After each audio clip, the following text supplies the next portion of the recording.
Hello, everyone. Welcome to Health Tech Edge, where we talk about the latest topics in healthcare technology with industry experts. I'm your host, Zoe Jacobs. Joining us today is Raheel Retiwalla. He is the Chief Strategy Officer at Productive Edge. Welcome, Raheel. Thanks so much for joining us. Thanks, Zoe. It's great to be here with you. Today, we're going to talk about what's ahead in the new year. Raheel, in your day-to-day, you work with healthcare organizations, solving their biggest technology problems and helping them innovate. So before we get into the new year, what's the current landscape from your perspective? Well, I believe and I think healthcare continues to be on a fascinating pace of innovation. Um, I know many listening to the podcast may wonder what I'm talking about because it seems like healthcare is, when compared to other industries like financial services and retail, is stuck in the past a bit. But there is a lot of innovation happening in healthcare. Many foundational things have to be achieved in healthcare. Many things have to be solved and proven so that the snowball effect and the virtuous cycle of innovation can take place. And I think that we're rapidly getting to that point where a lot of those foundational pieces are now in place or about to be in place, and that's proving and giving an opportunity for many companies to start innovating on. For example, the biggest one I think is the digitization of the health record at scale. um, you know 2009, when the mandate was made for for providers to move to an electronic health record. Since then, over 90% of providers are now have adopted the electronic health record. Some other things that have really happened in healthcare as a foundational element is the shift from a fee-based to a value-based risk-sharing model, where providers are essentially paid for the outcomes that they deliver with patients, and not necessarily the services they provide. I think lastly, the shift towards more transparency and consumerization in healthcare, where consumers who are used to digital methods of engaging with brands, for example, in retail or banking, are expecting the same or similar experiences in healthcare. And more importantly, now they have access to various kinds of technologies that give them more control over their own health and wellness goals. So there's a ton of this sort of foundational elements that have come together just at the right moment for us to really build upon. Yeah, that's right. And for example, digital health records are something that most people are familiar with. We've all been a patient at some point or been with a patient. So we've all seen this in action. What do you see as the greatest challenges or opportunities for the year ahead? Yeah, one of the industry's big opportunities is really turning the investments that organizations have made thus far in digitizing this health information and turn that into a value driver. In other words, let's shift from and transition from storing the health information to using the health information to become more efficient in delivering care, to increasing productivity, and to drive growth. I mean, in areas like being able to actually have intelligent care pathways, or enabling clinicians with the right information at the right time in the right context, and being able to engage patients and giving patients access to their information. All of these areas that seemed difficult just even a few years ago certainly have an opportunity to actually make it a reality. But it's still easier said than done, right? I mean, while most healthcare companies have actually moved to an EHR system, the information still is difficult to be accessed, and more importantly, shared across various stakeholders, whether it might be patients themselves, whether it might be my primary care versus my specialized care versus my insurance company. It's difficult to still kind of piece all the pieces together, and that's where the next opportunity, in my opinion, lies. Very interesting. The widespread adoption of electronic health records was largely pushed by the government, correct? That's correct. In 2009, as I mentioned, the High Tech Act was passed, which mandated the use of electronic medical records, and of course, that's sort of jump started and really enabled the rest of the industry to kind of start thinking about what's beyond that. But as I said, it's not really about storing the data in a digital format, right? It's also about how can the industry and how can the government and the regulations expand upon beyond and go beyond that. So, for example, in 2022, 2022 has been a really important year for going beyond the storing of and digitizing of health data. For example, in 2022, the Office of the National Coordinator of Health Information, the ONC, which is under the U.S. Department of Health and Human Services, published what is called the TEFCA, or the Trusted Exchange Framework and Common Agreement, that fundamentally establishes the secure sharing of basic clinical information with each other. So that think about now the ability for multiple providers that are actually catering and providing healthcare services to you are able to actually connect and share information about your condition and the care as you go through the care journey. But more importantly, another thing that happened in 2022 in October was that there were some laws passed around information blocking. So no longer can healthcare organizations not provide access or share and use data across boundaries. And in fact, in 2022, also, essentially the law and the mandate to actually have patients access their own health record is now live. So many healthcare organizations need to ensure they have the capability of actually, making sure that they are able to share, they're able to allow people to organizations and people and stakeholders to access that information, and then more importantly, actually use that information appropriately. Right.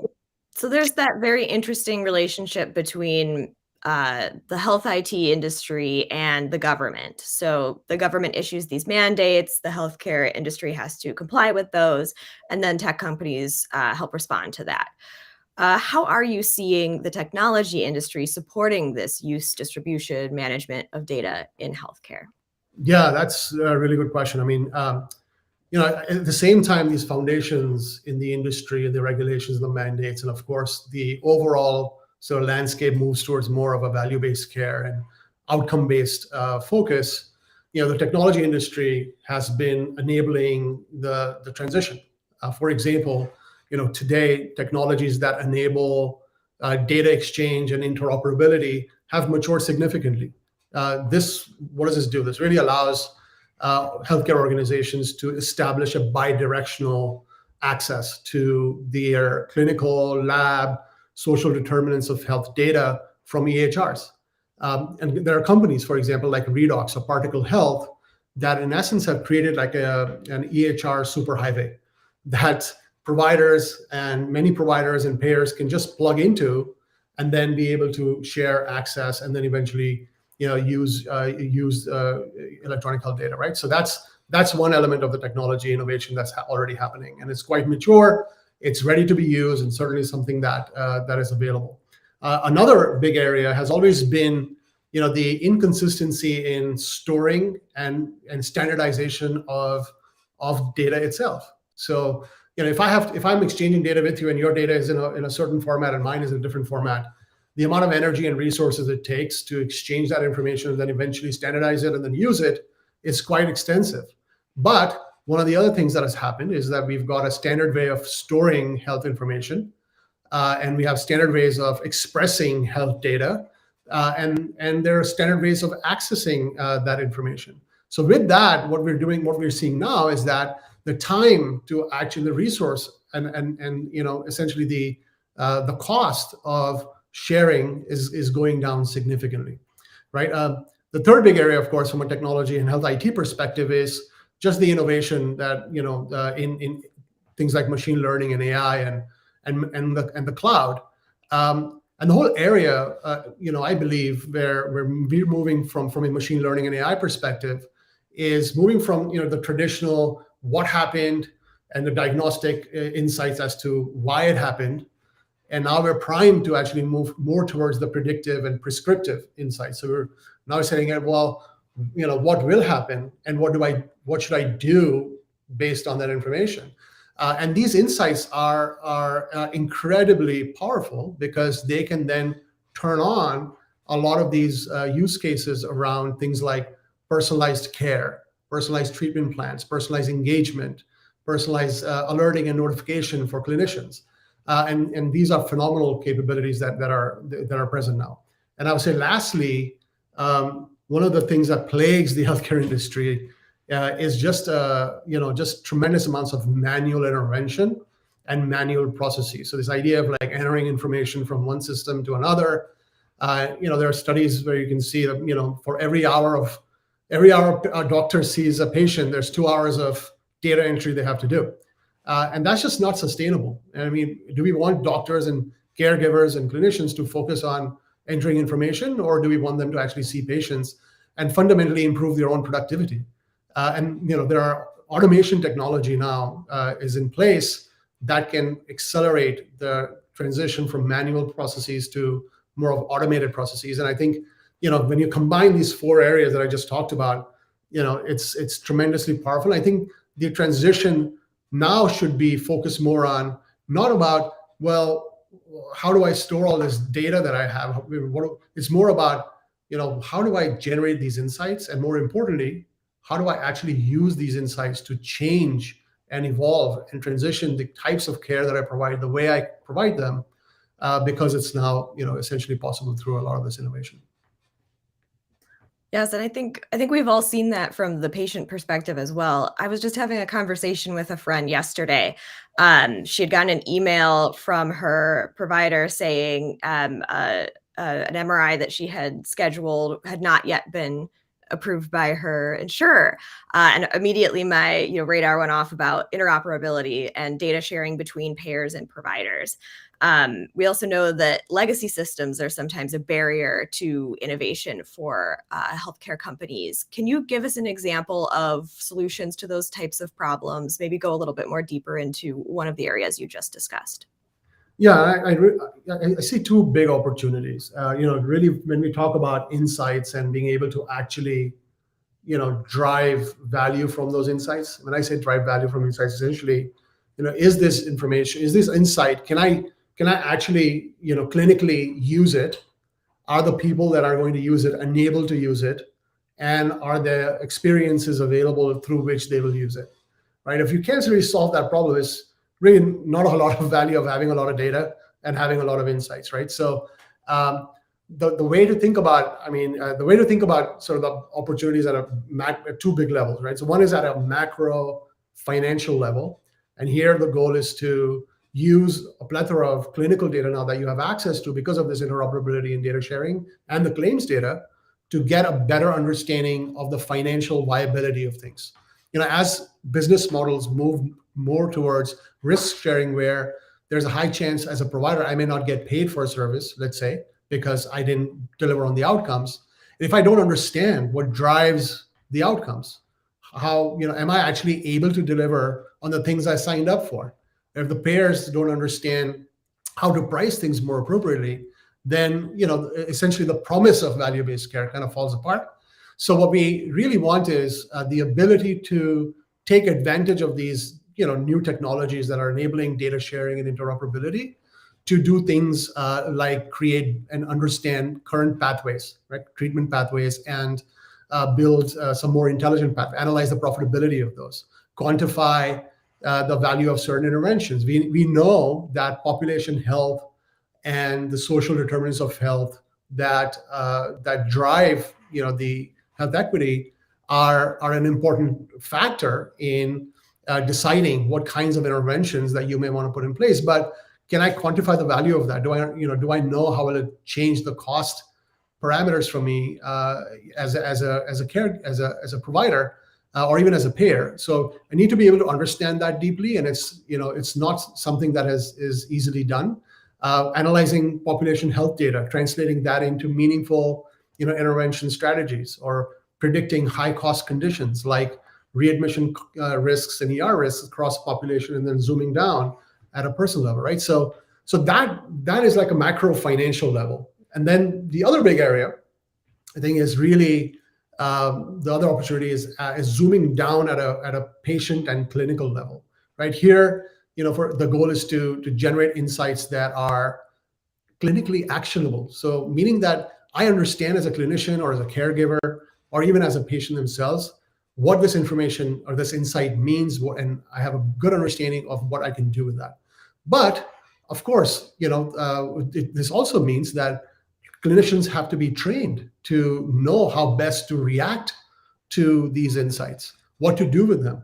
It's like saying, certainly, decisions I made, and now I'm actually enabling you with some very specific insights that can augment and help and give you the types of prescriptive kind of knowledge. But I don't know how best to use it. I don't know where to apply it or how best to apply it. My processes don't enable me to apply that. And that's a challenge, and we want to be able to solve that. A really good example of this, by the way, is the work that the Northwell Hospital in New York did on a tool they call Nora. Nora is a conversational bot that is a personal assistant, is built as a personal assistant to clinicians.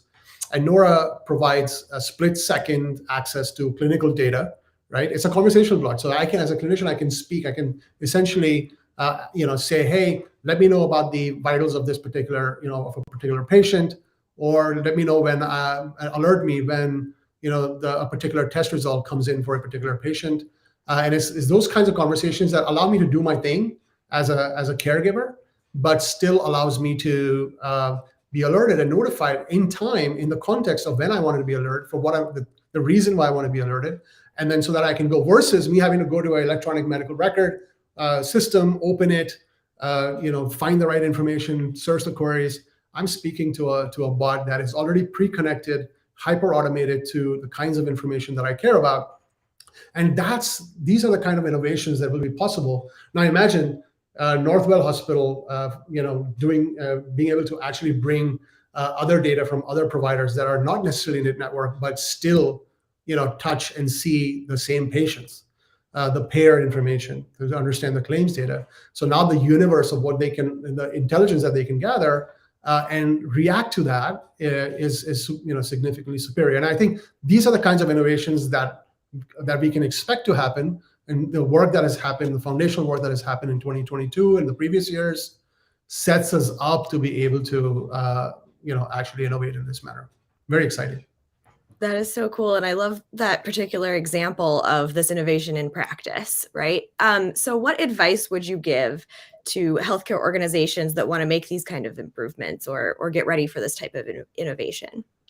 Yeah, the good and the bad is that there is a lot of opportunity, right? So the question always becomes, where do I begin, and how do I think about the first steps? And then it comes down to essentially, some strategic goals. And many organizations, by the way, because of the business models, emerging business models in healthcare, you've seen it, yeah. So CVS opening minute clinics, or Care First Blue Cross Blue Shield, which is a payer, opening up a virtual primary care practice. You're going to see sort of these shifts in how healthcare is delivered, who's delivering them, and largely is because people want to get a better understanding and really drop and lower the cost of providing care.